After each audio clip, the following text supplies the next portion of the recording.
8 citations. Thème: humanisme. 1. Ce qui importe, ce n'est pas qu'on sache faire ceci ou cela. Ce qui importe, c'est que, quoi qu'on sache faire, on soit un être humain. Elias Canetti. Cette citation d'Elias Canetti met en avant l'idée que ce n'est pas tant les compétences ou les talents spécifiques que nous possédons qui sont importants, mais plutôt la manière dont nous nous comportons en tant qu'être humain. En d'autres termes, l'essentiel n'est pas ce que nous savons faire, mais plutôt qui nous sommes en tant qu'individus. Canetti souligne que la véritable valeur réside dans notre humanité, notre capacité à être empathique, respectueux, compatissant et à agir de manière éthique, peu importe nos compétences ou nos connaissances. 2. Soit l'humanisme est à la mesure du monde, soit il ne l'est pas. Un véritable humanisme ne reconnaît pas les frontières. Éric Emmanuel Schmitt. Cette citation d'Éric Emmanuel Schmitt met en avant l'idée que l'humanisme, qui est une philosophie mettant l'accent sur la dignité et les valeurs humaines, doit être universel et ne pas se limiter à des frontières géographiques ou culturelles. Selon lui, un vrai humanisme doit être en harmonie avec l'ensemble du monde et ne pas être restreint par des barrières artificielles. En d'autres termes, pour être authentique, l'humanisme doit transcender les divisions et reconnaître l'humanité comme une entité globale et indivisible. 3. Un véritable humaniste ne reconnaît pas les frontières. Éric Emmanuel Schmitt. Dans cette citation d'Éric Emmanuel Schmitt, un véritable humaniste ne reconnaît pas les frontières. L'auteur veut dire qu'une personne qui a une vision humaniste et ouverte sur le monde ne se laisse pas limiter par les frontières géographiques, culturelles ou sociales. Pour un humaniste authentique, la compassion, l'empathie et le respect envers les autres transcendent les différences et les divisions artificielles créées par les frontières. Il s'agit donc de prôner l'unité, la solidarité et l'harmonie entre les individus, au-delà des barrières physiques ou mentales qui pourraient les séparer. 4.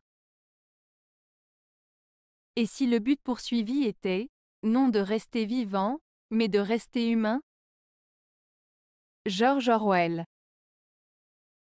Cette citation de George Orwell, et si le but poursuivi était, non de rester vivant, mais de rester humain, invite à réfléchir sur ce qui définit réellement l'humanité. Plutôt que de se concentrer uniquement sur la survie physique, Orwell suggère que la véritable essence de l'humanité réside dans des aspects tels que la compassion, la dignité, l'empathie et l'intégrité. Il souligne ainsi l'importance de préserver notre humanité, même dans des situations difficiles où la simple survie peut sembler être la priorité. Cette citation nous pousse à nous interroger sur ce qui fait de nous des êtres humains authentiques et à réfléchir à nos valeurs fondamentales. 5.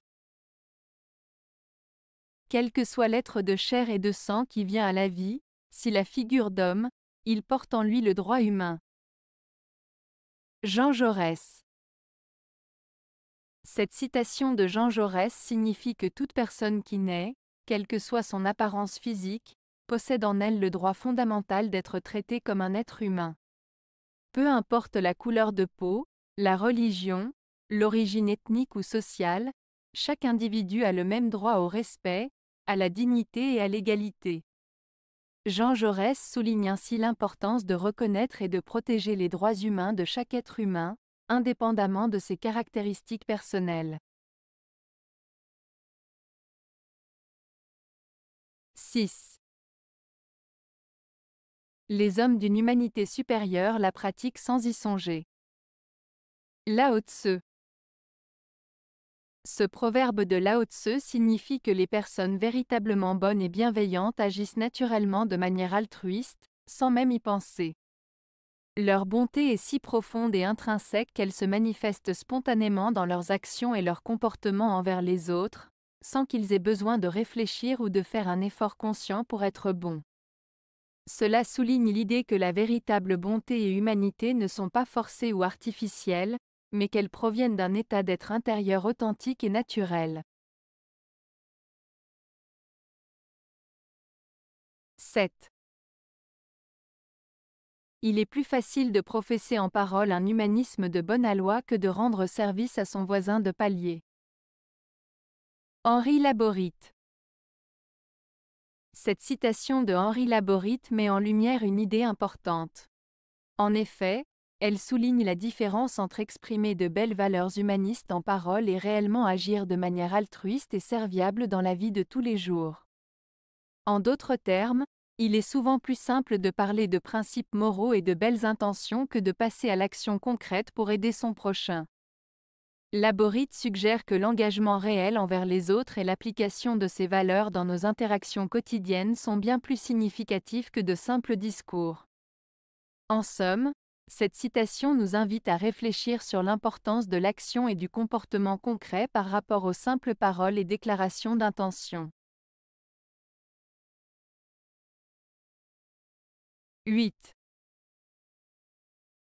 Il est plus facile de professer en parole un humanisme de bonne aloi que de rendre service à son voisin de palier.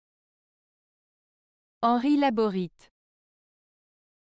Henri Laborit veut dire que beaucoup de gens peuvent parler de belles valeurs humanistes, comme l'altruisme et la bienveillance, mais peu sont réellement capables de les mettre en pratique dans leur vie quotidienne, notamment en aidant concrètement leurs voisins.